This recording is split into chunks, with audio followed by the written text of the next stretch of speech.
Brussels must step up its commitment to the transatlantic relationship with the US, according to the former German ambassador to the US and the UK, Wolfgang Ischinger. Mr. Ischinger, who will be chairing the Munich Security Conference, MSC, on the 19th of February, said faster decision making at the EU level and better military commitment to NATO must be at the core of future EU policies if Brussels wants to restore its reputation in the US. Speaking to DW News, the former German ambassador also hit out at German Chancellor Angela Merkel, arguing her party has failed to address the topics of security and foreign policies which America holds dear. He asked, "What can we do to make Americans understand that working closely with Europe, protecting Europe, is actually a good idea?" Mr. Ischinger said the German leader had failed to address NATO's nuclear sharing policies in the name of the bloc under the pretense Europe is now safe. The CDU leader will resign in September when Germans will go back to the polls to elect their new chancellor. Mr. Ischinger said, "I hope foreign policy will be part of the election campaign. 4 years ago it wasn't." Despite Mrs. Merkel's strong support to the European project, the Chancellor has fallen short in addressing security cooperations with the EU's transatlantic partners, he added.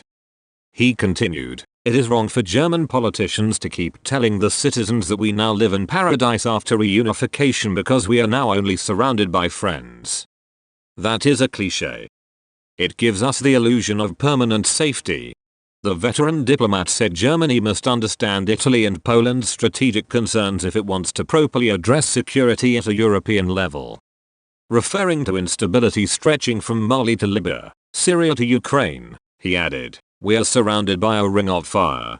Both US President Joe Biden and the German Chancellor will be present at the special edition of the Virtual Master of Sciences.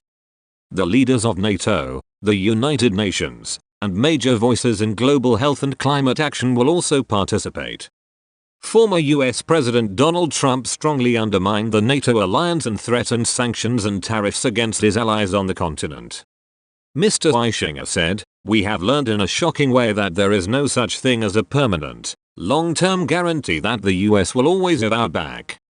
Intelligent Europeans will have to deal with the question, what if in 4 years' time a president gets elected who runs in the tracks of Donald Trump?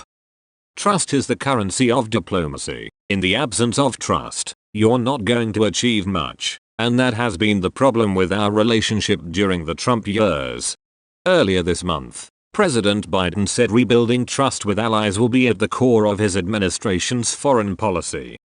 He said, "America's alliances are our greatest asset, and leading with diplomacy means standing shoulder to shoulder with our allies and key partners once again. There's no longer a bright line between foreign and domestic policy. Every action we take in our conduct abroad, we must take with American working families in mind." Mr. Ischinger also said the EU is light years away from French President Emmanuel Macron's vision of strategic autonomy. He argued that the bloc should instead simply strengthen its capability and take more responsibility in the world. He said, "The way we should present this issue to European voters is that we're not doing this for the United States. We're not doing it for Donald Trump or even Joe Biden, we're doing it for ourselves. We need to take care of our own security to the extent that is possible."